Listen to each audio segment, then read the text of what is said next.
আজিৰ সভাত সভাপতিত্ব কৰা শিৱসাগৰ লোকসভা সমষ্টিৰ সন্মানীয় সাংসদ আৰু আজিৰ এই অনুষ্ঠানটিৰ সভাপতিত্বৰ দায়িত্ব গ্ৰহণ কৰা শ্ৰী তপন গগৈ ডাঙৰীয়া, ভাৰত চৰকাৰৰ পেট্ৰলিয়াম, প্ৰাকৃতিক গেছ, শ্ৰম আৰু নিয়োগ বিভাগৰ সন্মানীয় ৰাজ্যিক মন্ত্ৰী ৰামেশ্বৰ তেলী ডাঙৰীয়া, আমাৰ মাজত উপস্থিত ডিব্ৰুগড় বিশ্ববিদ্যালয়ৰ সন্মানীয় উপাচাৰ্য ডক্টৰ জিতেন হাজৰিকা ডাঙৰীয়া, আমাৰ মাজত উপস্থিত সাংসদ কামাখ্যা প্ৰসাদ তাছা ডাঙৰীয়া, অসম চৰকাৰৰ মোৰ সতীৰ্থ মন্ত্ৰী বিমল বৰা ডাঙৰীয়া, সোণাৰী সমষ্টিৰ সন্মানীয় বিধায়ক ধৰ্মেশ্বৰ কোঁৱৰ ডাঙৰীয়া, ৰাজ্য চৰকাৰৰ প্ৰাক্তন মন্ত্ৰী হিৰণ্য কোঁৱৰ ডাঙৰীয়া, সোণাৰী সমষ্টিৰ প্ৰাক্তন বিধায়িকা নৱনীতা সন্দিকৈ ডাঙৰীয়ানী, এই মহাবিদ্যালয়ৰ বিশেষকৈ শিৱসাগৰ জোনৰ ACTৰ সভাপতি পবিত্ৰ বৰা ডাঙৰীয়া, আমাৰ এই মহাবিদ্যালয়ৰ সন্মানীয় অধ্যক্ষ ডক্টৰ বিমল চন্দ্ৰ গগৈ ডাঙৰীয়া, চৰাইদেউ জিলাৰ উপায়ুক্ত বৰুৱা ডাঙৰীয়াকে আদি কৰি মঞ্চত আৰু সভাস্থলীত আসন গ্ৰহণ কৰা সুধীবৃন্দ, এই মহাবিদ্যালয়ৰ অধ্যাপক অধ্যাপিকা, প্ৰাক্তন অধ্যাপক অধ্যাপিকা, ছাত্ৰ ছাত্ৰী, প্ৰাক্তন ছাত্ৰ ছাত্ৰী আৰু এই মহাবিদ্যালয়ৰ কৰ্মচাৰী, প্ৰাক্তন কৰ্মচাৰীবৃন্দকে আদি কৰি আজিৰ সভাত উপস্থিত ৰাইজ, আইসকল, দেউতাসকল আৰু যুৱক যুৱতী, ছাত্ৰ ছাত্ৰী, বন্ধু বান্ধৱীসকল, সোণাৰী মহাবিদ্যালয়ৰ সোণালী জয়ন্তী বৰ্ষৰ সামৰণি অনুষ্ঠানৰ আজিৰ গৌৰৱময় আৰু ঐতিহাসিক দিনটোত মই মহাবিদ্যালয়খনৰ বৰ্তমান আৰু পূৰ্বৰ প্ৰতিগৰাকী শ্ৰদ্ধাৰ শিক্ষাগুৰু, ছাত্ৰ ছাত্ৰী আৰু কৰ্মচাৰীবৃন্দৰ লগতে সমূহ সোণাৰীবাসীক আন্তৰিক অভিনন্দন জনাইছোঁ। এই শুভ দিনটোতে মহাবিদ্যালয়খনৰ প্ৰতিষ্ঠাপক অধ্যক্ষ গোলাপ চন্দ্ৰ বৰগোহাঁই, প্ৰতিষ্ঠাপক সম্পাদক ডিম্বেশ্বৰ গগৈ প্ৰমুখ্যে ইয়াৰ জন্মলগ্নৰে সৈতে জড়িত প্ৰতিগৰাকী নমস্য ব্যক্তিলৈ মই গভীৰ শ্ৰদ্ধা নিবেদন কৰিছোঁ। 5 দশক পূৰ্বে এই অঞ্চলত উচ্চ শিক্ষাৰ পোহৰেৰে উজ্বলাই তুলিবলৈ এইসকল বিদ্যানুৰাগীয়ে যি আশাসুধীয়া প্ৰচেষ্টা আৰম্ভ কৰিছিল, তাৰ ফলত 1970 চনৰ 5 আগষ্ট তাৰিখে এই মহাবিদ্যালয়খন গঢ় লৈ উঠিছিল। এইসকল ব্যক্তিৰ সপোন সাৰ্থক কৰি আজি সোণাৰী মহাবিদ্যালয় কেৱল মাত্ৰ চৰাইদেউ জিলাৰে নহয়, সমগ্ৰ অসমৰে এখন অগ্ৰণী শিক্ষানুষ্ঠান হিচাপে উজ্বলি উঠিছে। আহোম ৰাজত্বৰ ৰাজধানী চৰাইদেউৰ ঐতিহ্যৰে মহিমামণ্ডিত সোণাৰীৰ অসমৰ সমাজ জীৱনত এক সুকীয়া পৰিচয় আছে।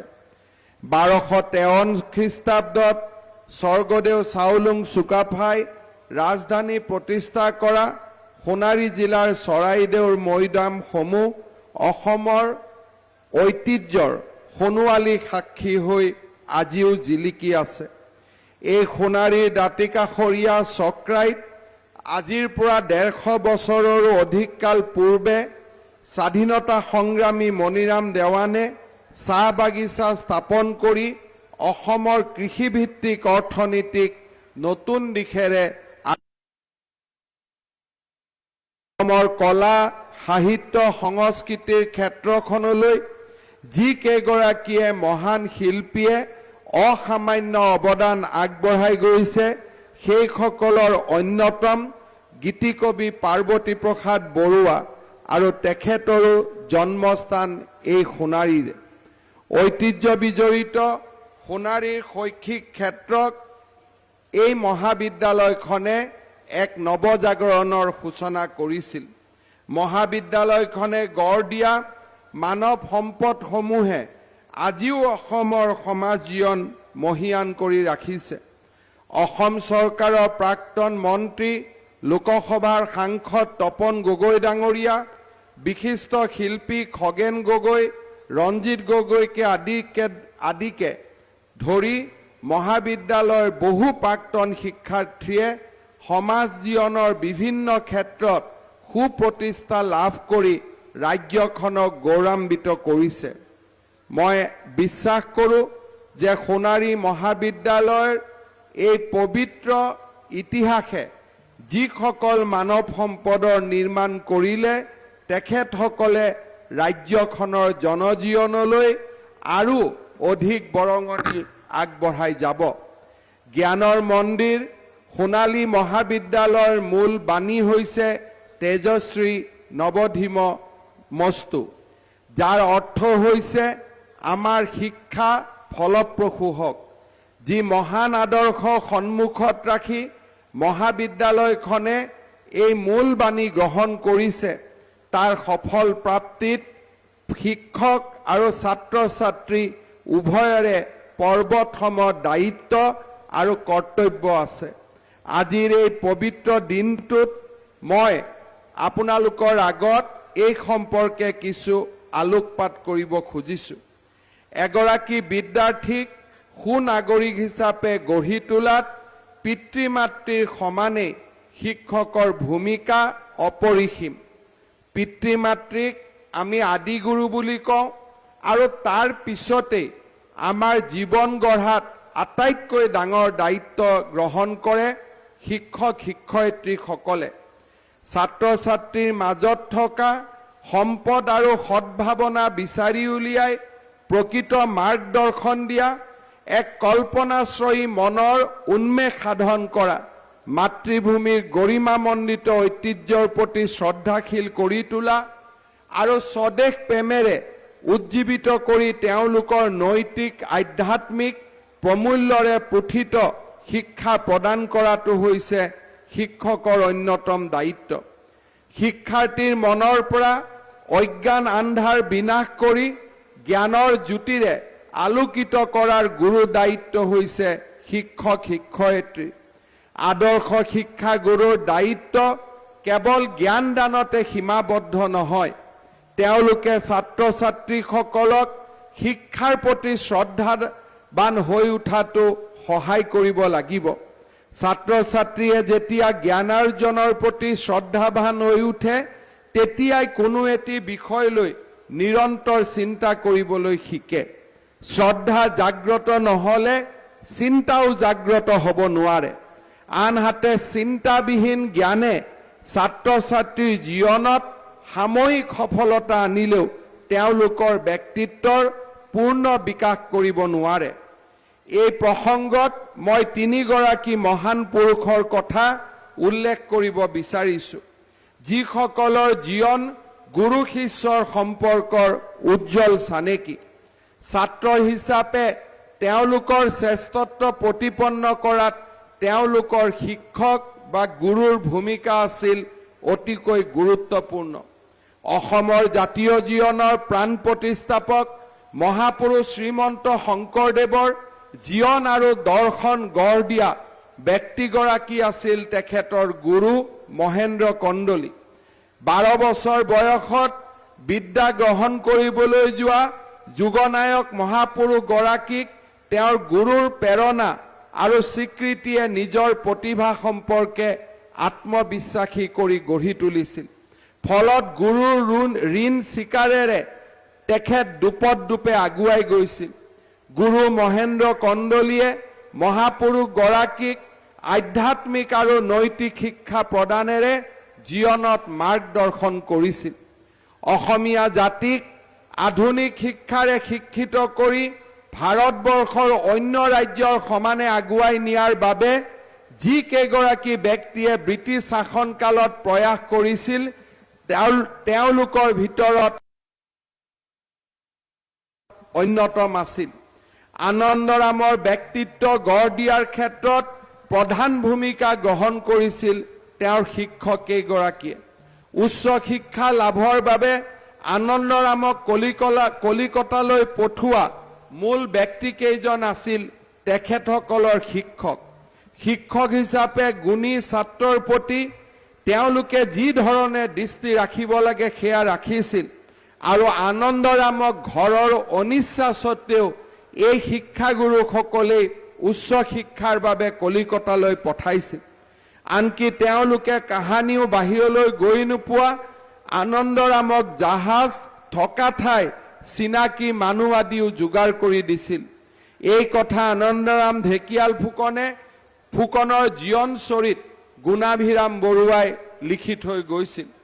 অসমীয়া ভাষা সাহিত্যৰ ওজা যশস্বী গৱেষক আৰু সাহিত্যিক বাণীকান্ত কাকতিৰ জীৱনত শিক্ষকৰ ভূমিকা আছিল অপৰিসীম।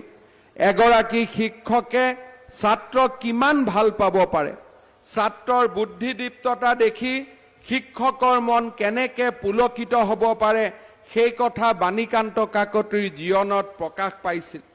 এবাৰ বিদ্যালয়ত পৰীক্ষাত বাণীকান্ত কাকতিক তেওঁৰ শিক্ষক লক্ষীনাৰায়ণ গোস্বামীয়ে সংস্কৃত বিষয়ত 100ৰ ভিতৰত 105 নম্বৰ প্ৰদান কৰিছিল। এই কথাই বাণীকান্ত কাকতিক অসীম প্ৰেৰণা দিছিল। দৰাচলতে ই আছিল প্ৰতিভাৰ প্ৰতি এক ধৰণৰ সন্মান। সেই প্ৰেৰণাই বাণীকান্ত কাকতিৰ শৈক্ষিক জীৱন এনেভাৱে প্ৰভাৱান্বিত কৰিছিল যে পৰৱৰ্তী সময়ত তেখেতে অসমীয়া ভাষা সাহিত্যৰ এগৰাকী বিশিষ্ট গৱেষক বিশ্লেষক তথা এগৰাকী সফল শিক্ষক হিচাপেও সুনাম অৰ্জন কৰিছিল। আজিৰ দিনটোৰ আমাৰ বাবে এক সুকীয়া ঐতিহ্যও আছে। আজিৰ দিনটোতে 1893 চনত চিকাগোত স্বামী বিবেকানন্দই প্ৰথম আন্তঃৰাষ্ট্ৰীয় ধৰ্ম সভাত তেখেতৰ প্ৰখ্যাত চিকাগো ভাষণ প্ৰদান কৰিছিল। সেই ভাষণতে তেখেতে কি ধৰণে সনাতন সভ্যতা সংস্কৃতিয়ে মানুহৰ মাজত ভাল পোৱা, মানুহৰ মাজত বুজাবুজি আৰু প্ৰত্যেকজন মানুহকে কেনেকে মনুষ্যত্বৰ পৰা ভগৱত চৰিত্ৰলৈ উৎকৰ্ষিত কৰিব পাৰে তাৰ বিষয়ে তেওঁ ব্যাখ্যা দিছিল। স্বামী বিবেকানন্দই কৈছিলে শিশুসকলক শিক্ষা দিবলৈ হলে তেওঁলোকৰ ওপৰত অগাধ বিশ্বাস ৰাখিব লাগিব। বিশ্বাস ৰাখিব লাগিব যে প্ৰতিজন শিশু অনন্য ঐশ্বৰিক শক্তিৰ আধাৰস্বৰূপ। শিক্ষকে শিশুৰ অন্তৰত অৱস্থিত নিৰ্দিষ্ট ব্ৰহ্মক জাগৃত কৰাৰ চেষ্টা কৰিব লাগিব।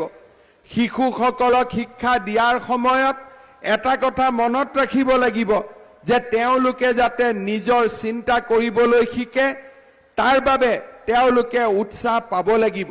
মৌলিক চিন্তা চৰ্চাৰ ওপৰত গুৰুত্ব আৰোপ কৰি তেওঁ কৈছে যে মৌলিক চিন্তাৰ অভাৱৰ কাৰণেই ভাৰতৰ এই হীন অৱস্থা। যোগ্য শিক্ষা পালে তেওঁলোক মানুহ হ'ব, জীৱন সংগ্ৰামত নিজৰ সমস্যা নিজে সমাধান কৰি ল'ব পাৰিব।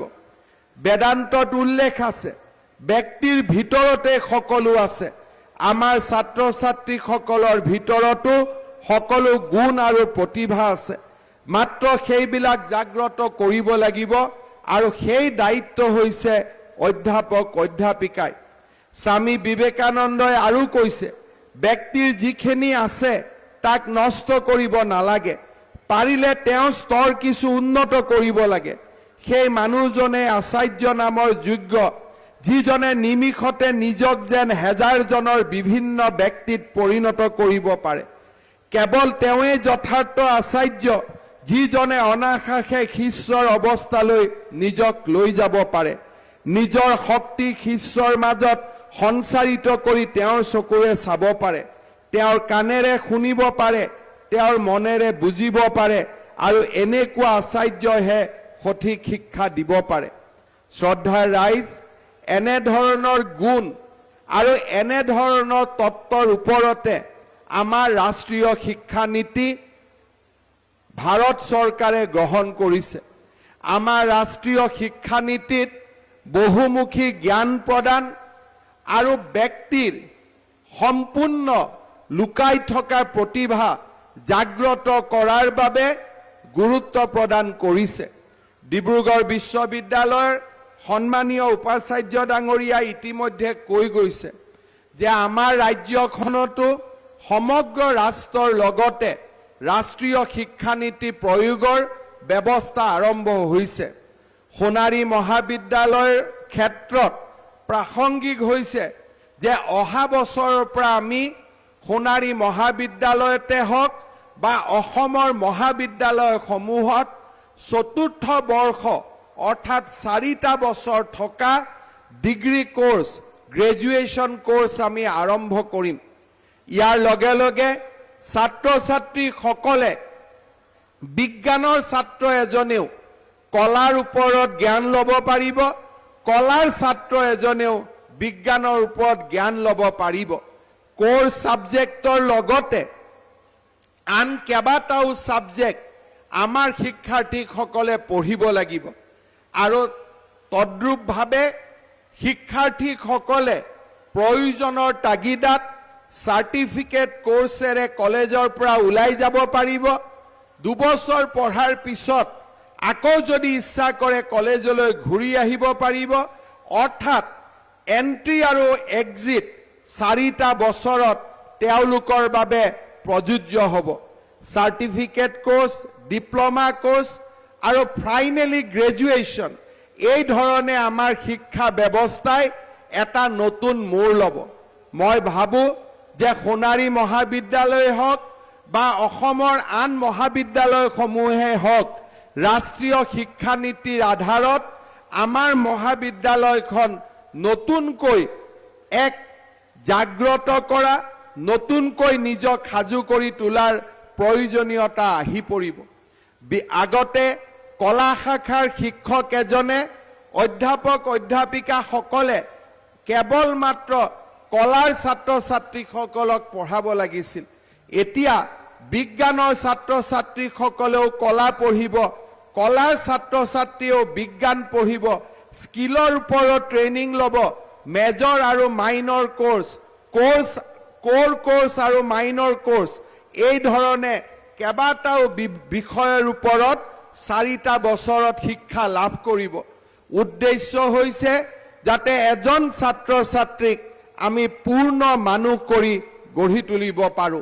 মই বিশ্বাস কৰো যে সোণালী মহাবিদ্যালয়ৰ আজি এই পবিত্ৰ দিনটোত 50 বছৰ অতিক্ৰম কৰা এই ঐতিহ্যৰে পৰিপূৰ্ণ দিনটোত সোণাৰী মহাবিদ্যালয়ৰ অধ্যাপক অধ্যাপিকা আৰু আমাৰ ইয়াৰ ছাত্ৰ ছাত্ৰীসকলে খুব সুন্দৰভাৱে পুৰণি ৰাষ্ট্ৰীয় শিক্ষা নীতিৰ পৰা নতুন ৰাষ্ট্ৰীয় শিক্ষা নীতিলৈ গতি কৰাৰ যি পথ, সেই পথত তেওঁলোকে যাত্ৰা আৰম্ভ কৰিব। ৰাষ্ট্ৰীয় শিক্ষা নীতিৰ উদ্দেশ্যই হ'ল যে ছাত্ৰ ছাত্ৰীজনে জ্ঞানো লাভ কৰিব লাগিব আৰু প্ৰজ্ঞাও লাভ কৰিব লাগিব। জ্ঞান আৰু প্ৰজ্ঞাৰ সমন্বয়ৰ মাজতে আমাৰ মানুহৰ পূৰ্ণ ব্যক্তিত্বৰ বিকশিত হ'ব পাৰে। মই পুনৰবাৰ সোণাৰী মহাবিদ্যালয়ৰ এই পবিত্ৰ দিনটোত আমাৰ শিক্ষাগুৰু অধ্যাপক অধ্যাপিকাসকলক ৰাষ্ট্ৰীয় শিক্ষা নীতিৰ বাবে নিজকে প্ৰস্তুত কৰি তুলিবলৈ আহ্বান জনাইছো। মই অত্যন্ত আনন্দিত যে ইতিমধ্যে আমাৰ ৰাজ্যখনৰ গুৱাহাটী বিশ্ববিদ্যালয় হওক, ডিব্ৰুগড় বিশ্ববিদ্যালয় হওক, তেজপুৰ কেন্দ্ৰীয় বিশ্ববিদ্যালয় হওক, কটন বিশ্ববিদ্যালয় হওক, প্ৰতিখন বিশ্ববিদ্যালয়ে অহা বছৰৰ পৰা ৰাষ্ট্ৰীয় শিক্ষা নীতি প্ৰকৃতাৰ্থত আৰম্ভ কৰিবলৈ তেওঁলোকে ইতিমধ্যে নিজক প্ৰস্তুত কৰি তুলিছে।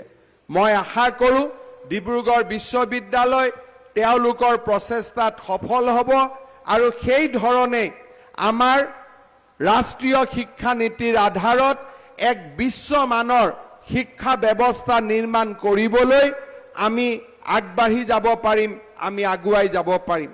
শ্ৰদ্ধাৰ ৰাইজ, আজিৰ দিনটোত মই আৰু এটা কথালৈ আপোনালোকৰ দৃষ্টি আকৰ্ষণ কৰিম। আমাৰ শিক্ষা দানৰ কেন্দ্ৰ হ'ল মহাবিদ্যালয়। মহাবিদ্যালয়সমূহ হৈছে জ্ঞানৰ মন্দিৰ। কিন্তু এই জ্ঞানৰ মন্দিৰত আমি যদি চাব যাওঁ, 4টা উপাদানৰ আমাৰ অতিকে প্ৰয়োজন। জ্ঞানৰ মন্দিৰ যদি আমি নিৰ্মাণ কৰোঁ, এই জ্ঞান মন্দিৰৰ প্ৰথম পূজাৰী কেইগৰাকী হ'ল মহাবিদ্যালয়ৰ অধ্যাপক অধ্যাপিকা।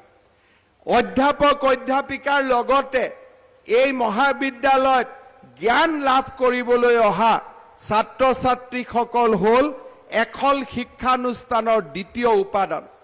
তৃতীয় উপাদান হ'ল যিসকলে ইয়াত জ্ঞান লাভ কৰিবলৈ আহে তেওঁলোকৰ অভিভাৱকসকল। এই অধ্যাপক অধ্যাপিকা, ছাত্ৰ ছাত্ৰী আৰু অভিভাৱকসকলৰ মাজত যেতিয়া সমন্বয় থাকিব, সেই সমন্বয়ে এখন মহাবিদ্যালয়ক জ্ঞানৰ মন্দিৰলৈ ৰূপান্তৰ কৰে। আৰু ইয়াৰ লগত আমাক লাগিব শিক্ষানুষ্ঠানখনৰ কায়িক অৱস্থা, অৰ্থাৎ ইনফ্ৰাষ্ট্ৰাকচাৰ। শিক্ষানুষ্ঠানখনৰ বুনিয়াদী ব্যৱস্থা, শিক্ষানুষ্ঠানখনৰ কায়িক ব্যৱস্থা, য'ত নেকি সমাজে নিৰন্তৰ বৰঙণি যোগাব পাৰে আৰু তাৰ লগতে অধ্যাপক অধ্যাপিকা, ছাত্ৰ ছাত্ৰী আৰু আমাৰ অভিভাৱকসকলৰ সুসমন্বয়ৰ মাজেৰে এখন শিক্ষানুষ্ঠান জিলিকি উঠে। ইতিমধ্যে সোণালী জয়ন্তীৰ সময়ছোৱাত এই মহাবিদ্যালয়ৰ প্ৰাক্তন ছাত্ৰ ছাত্ৰীসকলৰ পৰা আৰম্ভ কৰি বহু কেইজনে এই মহাবিদ্যালয়খনৰ ইনফ্ৰাষ্ট্ৰাকচাৰ ডেভেলপমেণ্টৰ কাৰণে যিমানখিনি পাৰে সিমানখিনি কৰিবলৈ আগুৱাই আহিছে, কাম হাতত লৈছে। মই আশা কৰিম আমাৰ মহাবিদ্যালয়খনৰ অধ্যাপক অধ্যাপিকা, ছাত্ৰ ছাত্ৰী আৰু অভিভাৱক অভিভাৱিকাসকলেও আমাৰ মাজত এক সমন্বয় স্থাপনৰ মাজেৰে এই মহাবিদ্যালয়খনক যাতে এক প্ৰকৃত জ্ঞানৰ মন্দিৰলৈ ৰূপান্তৰ কৰে। ছাত্ৰ ছাত্ৰীসকলৰ উদ্দেশ্যে মই ক'ব, ভাৰতবৰ্ষখন এক প্ৰকাৰ বিশ্বৰ এক মহাশক্তিত পৰিণত হৈছে। যোৱা মাহত হোৱা আৰ্থিক সমীক্ষা অনুসৰি ভাৰতে মুঠ ঘৰুৱা উৎপাদনৰ ক্ষেত্ৰত ইতিমধ্যে ব্ৰিটেইনক পিছ পেলাই থৈ সমগ্ৰ বিশ্বৰ ভিতৰতে পঞ্চম ইকনমি হিচাপে স্থান লাভ কৰিবলৈ সক্ষম হৈছে। অৰ্থাৎ যি ব্ৰিটিছে আমাক শাসন কৰিছিল, যি ব্ৰিটিছৰ ঔপনিৱেশিকতাবাদ শাসনৰ ফলত আমি পৰাধীন হৈ আছিলোঁ, সেইখন ব্ৰিটিছৰ অৰ্থনৈতিক পৰিৱেশক পিছ পেলাই আজি আমাৰ জননী জন্মভূমি সমগ্ৰ পৃথিৱীৰ ভিতৰতে পঞ্চমখন ইকনমিত পৰিণত হ'বলৈ সক্ষম হৈছে। ভাৰতবৰ্ষৰ লোকসকলে বিশ্বাস কৰে যে ভাৰতবৰ্ষৰ যদি এই গতিত ধাৱমান হৈ থাকে, তেতিয়াহ'লে অহা 10 বছৰৰ ভিতৰতে আমেৰিকা আৰু চাইনাৰ সমকক্ষ হিচাপে ভাৰতে আত্মপ্ৰকাশ কৰিব পাৰিব।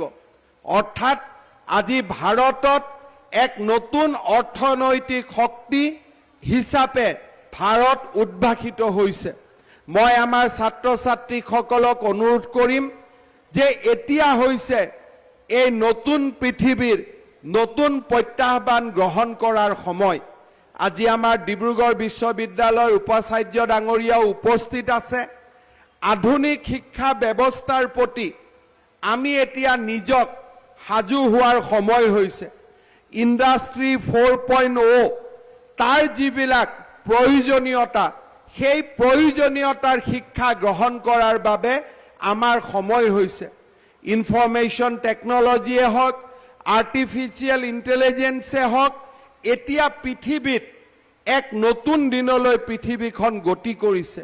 লাহে লাহে আমাৰ পাঠ্যক্ৰমসমূহতো আমাৰ ছাত্ৰ ছাত্ৰীসকলক আধুনিক উদ্যোগৰ লগত সামঞ্জস্য ৰাখি তেওঁলোকে যাতে সমসাময়িক জ্ঞান লাভ কৰিব পাৰে, তাৰ বাবে নিজক যাতে প্ৰস্তুত কৰি তুলিব পাৰে তাৰ দিশত আমি গুৰুত্ব দিব লাগিব।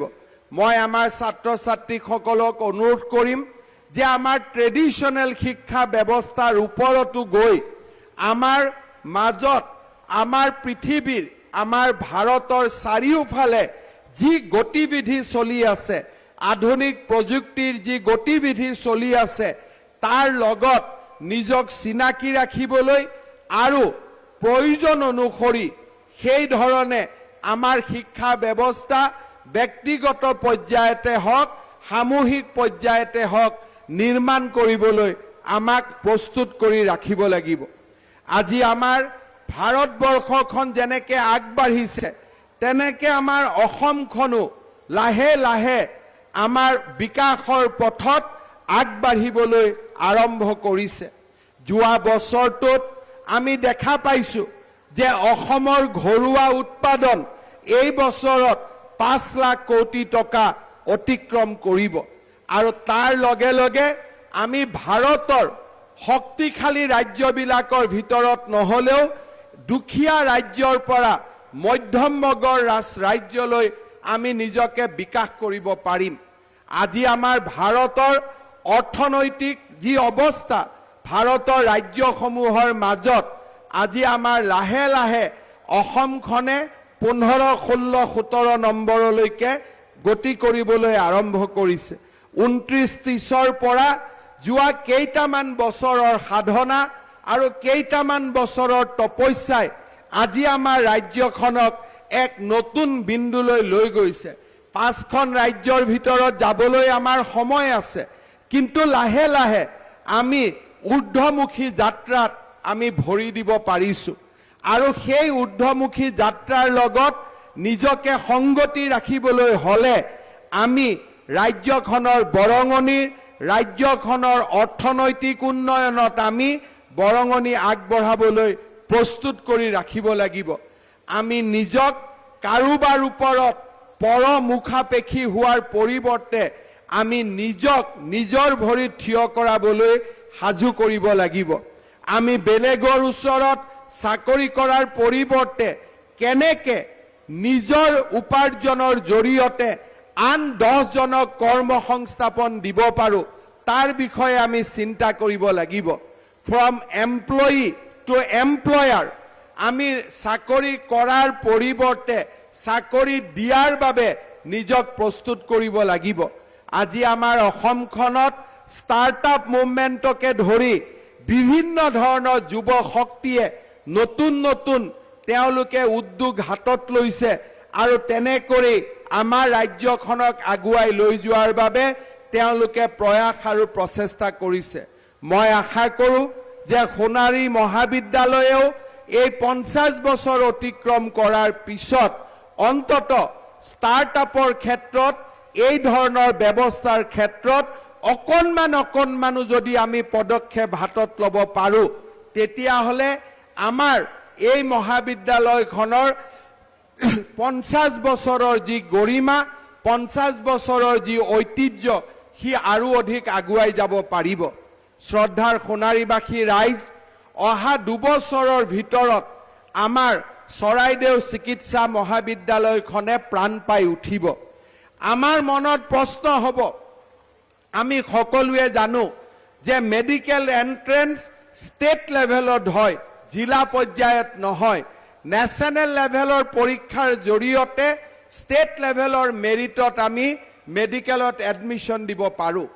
কিন্তু আমাৰ সোণাৰী মহাবিদ্যালয়ৰ অধ্যাপক অধ্যাপিকাসকলে চিন্তা কৰিব লাগিব যে ঘৰৰ পৰা 10 কিলোমিটাৰ দূৰত এই মেডিকেল কলেজখনত গুৱাহাটীৰ পৰা ল'ৰা আহি পঢ়িব, ধুবুৰীৰ পৰা ল'ৰা আহি পঢ়িব, নে ডিব্ৰুগড়ৰ পৰা ল'ৰা আহি পঢ়িব, নে সোণাৰী চৰাইদেউ জিলাৰ ল'ৰা ছোৱালী পঢ়িব। ইয়াত কোটা নাথাকে, প্ৰতিযোগিতা থাকিব। সোণাৰী মহাবিদ্যালয়ত মই আহ্বান জনাম যে উচ্চতৰ মাধ্যমিক পৰ্যায়ত আমাৰ ইয়াত বিজ্ঞান শাখাটো অত্যন্ত শক্তিশালী হ'ব লাগে। বিজ্ঞান শাখাৰ লগে লগে মেডিকেল এন্ট্ৰেন্সত কেনেকৈ আমাৰ ল'ৰা ছোৱালীয়ে চিট পাব পাৰে তাৰ বাবে অতিৰিক্ত ক্লাছ বা কোচিঙৰ ব্যৱস্থা হ'ব লাগে। এই দুইটাৰ যদি হাইব্ৰিড ব্যৱস্থা এটা আমি নিৰ্মাণ কৰিব পাৰোঁ, যে সাধাৰণ বিজ্ঞান শিক্ষাও হ'ব আৰু এই বিজ্ঞান শিক্ষাৰ লগত কেনেকৈ আমাৰ ল'ৰা ছোৱালীয়ে ঘৰৰ কাষত থকা মেডিকেলখনত নামভৰ্তি কৰিব পাৰিব, এই দুইটা চিন্তা যদি সোণাৰীৰ কলেজত আমি আৰম্ভ কৰিব পাৰোঁ, তেতিয়াহ'লে মই ভাবোঁ যে এই কলেজখনে আমাৰ জাতীয় জীৱনৰ প্ৰতি এক সুন্দৰ বৰঙণি আগবঢ়োৱা হ'ব। আজি আপোনালোকে চিন্তা কৰক, মেডিকেল কলেজত 100টা নামভৰ্তি হ'ব, তাৰে 25টা প্ৰতি বছৰে আমি সোণাৰী কলেজৰ পৰা ল'ব পাৰিম নে নোৱাৰিম। আৰু তাক যদি আমি কৰিব লাগে, তেতিয়াহ'লে আমি প্ৰতিযোগিতা কৰিব লাগিব। ইয়াৰ উচ্চতৰ মাধ্যমিকত বিজ্ঞান শাখাটো অত্যন্ত শক্তিশালী হ'ব লাগিব। মই মহাবিদ্যালয়ৰ অধ্যক্ষ ডাঙৰীয়াক অনুৰোধ কৰিম যে আমাৰ সোণাৰী মহাবিদ্যালয়ৰ বিজ্ঞান শাখা বিশেষকৈ হায়াৰ ছেকেণ্ডাৰী ফাৰ্ষ্ট ইয়াৰ আৰু ছেকেণ্ড ইয়াৰত খুব শক্তিশালী কৰি নিৰ্মাণ কৰক আৰু নীট পৰীক্ষা দিব পৰাকৈ ইয়াক সজাই পৰাই তোলক। তাৰ বাবে মই মহাবিদ্যালয়খনক অনুৰোধ কৰিম। মহাবিদ্যালয়খনৰ সোণালী জয়ন্তী উদযাপন সমিতিৰ সভাপতি তপন গগৈ ডাঙৰীয়াই তেওঁৰ ভাষণত উল্লেখ কৰিছে যে এই মহাবিদ্যালয়খনক স্নাতকোত্তৰ পৰ্যায়লৈ লৈ যোৱাৰ বাবে মহাবিদ্যালয়খনৰ পৰিয়ালৰ এক সপোন আছে। ডিব্ৰুগড় বিশ্ববিদ্যালয়ৰ উপাচাৰ্য ডাঙৰীয়াইও কৈছে যে মহাবিদ্যালয়খনক আমি পিজি কৰিব দিম, কিন্তু নিয়ম নীতি পালন কৰিব লাগিব। নিয়ম নীতি মানে কি? কলেজত আৰু বেছি প্ৰবক্তা লাগিব, ইনফ্ৰাষ্ট্ৰাকচাৰ লাগিব। সেইখিনি যদি আমি কৰিব পাৰোঁ, আমাৰ মহাবিদ্যালয়খন পোষ্ট গ্ৰেজুৱেট হ'ব পাৰিব।